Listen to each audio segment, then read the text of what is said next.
कितना जोर लगाना है लगा लें।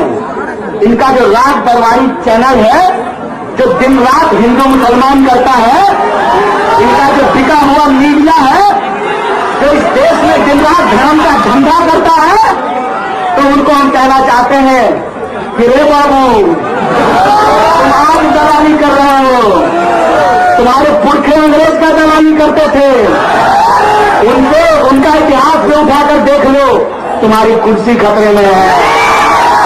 और कुर्सी पे तुमको जनता बिठाती है, जो जनता तुमको कुर्सी पे बिठा सकती है, कान आंच करके उतार भी सकती है।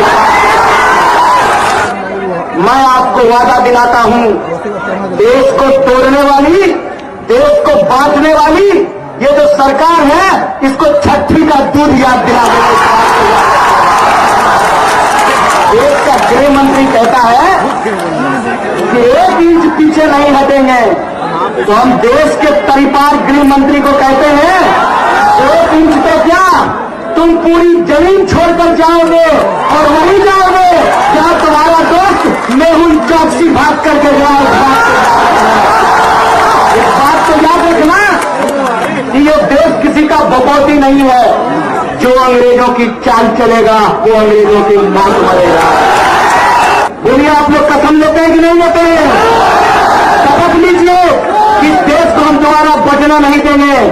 वोट डालो, राज करो की इस नीति को नंगा करेंगे, जनता के सामने लेकर के जाएंगे, घर घर पहुंचाएंगे और इस देश के लोगों को उनका इतिहास याद दिलाएंगे। क्या करते थे अंग्रेज हमारे साथ? हिंदू मुसलमान को आपस में लड़ाते थे और शाम को बैठ करके चाय पे चर्चा करते थे कि बताओ कितने हिंदुस्तानियों का सर कटा है। ये अंग्रेजों के चापलूस आज फिर से चाय पे चर्चा कर रहे हैं, हमको किसी और चर्चा में उलझाकर अपने बच्चों को विदेश में पढ़ाते हैं। अमित शाह अपने बेटे को बीसीसीआई का सेक्रेटरी बनाता है और हमारे बच्चों के हाथ में बंदूक थमाता है। ये साबित हम लोगों को समझनी पड़ेगी, ये कैसी राष्ट्रवादी सरकार है जो राष्ट्रीय संपत्ति को बेच रही है। मोदी जी क्या कहते थे? देश नहीं बिकने दूंगा, यही कहते थे ना। कोई आकर के आपको कहे कि गाड़ी नहीं बिकने दूंगा, पहले टायर बेच दे, फिर इंजन बेच दे, फिर सीट बेच दे और कहे देश नहीं बिकने दूंगा, ये झूठा, झूठ बोलते हो। जो झूठ बोलता है वो धार्मिक कैसे हो सकता है, हमको बताइए। तो दोस्त, हम भी क्रिकेट खेले हैं, हमको भी मन करता था सचिन तेंदुलकर बन जाए। गली गली में लोग इस देश में क्रिकेट खेलते हैं, हम लोग क्रिकेट खेलने में व्यस्त हैं। हम इस बात पे ध्यान नहीं लगा रहे हैं कि हमारे हाथ में धर्म के नाम पे बंदूक थमा करके ये जो परिपाल गृह मंत्री है, बेटा के हाथ में बीसीसीआई थमा दिया है। आप टीवी पे बैठ करके आईपीएल देखिए, वो स्टेडियम में बैठ करके चीयर लीडर्स का डांस देखेगा। आपको अपनी जिंदगी का रफ्फू करने में परेशानी हो रही है, वो बीसीसीआई में आईपीएल का सौदा करने के लिए बैठेगा। क्या मेरिट है उसका? यही ना कि उसके प्रेशर में अमित शाह लिखा हुआ है, उसका बाप अमित शाह है, यही मेरिट है ना उसका। सड़कों की हालत ये है कि स्कॉर्पियो पे लगता है कि तांगा का मजा ले रहे हैं।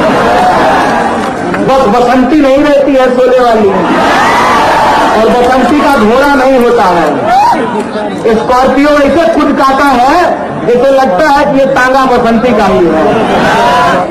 विकास का ढोलक फट गया है, एकदम रद्दी रद्दी हो गया है। और विकास का ढोलक जब फट गया है, देश की जनता जब ये सवाल पूछने लगी है कि बताइए कि 45 साल में देश में सबसे ज्यादा बेरोजगारी क्यों है? ऐ सरकार बताओ कि देश में आज सबसे ज्यादा किसान आत्महत्या क्यों कर रहे हैं? ऐ सरकार बताओ कि नोटबंदी के बाद देश की अर्थव्यवस्था आज सबसे खराब स्तर पे क्यों पहुंच गया है? इसीलिए ये हमारा ध्यान भटकाने के लिए हमको हिंदू और मुसलमान में उलझाना चाहते हैं। तो इस सरकार को हमको चुनौती देनी पड़ेगी और सरकार को कहना पड़ेगा, ऐ सरकार, अगर तुम अंग्रेज बनने के लिए तैयार हो तो हम अशफाक उल्लाह खान और राम प्रसाद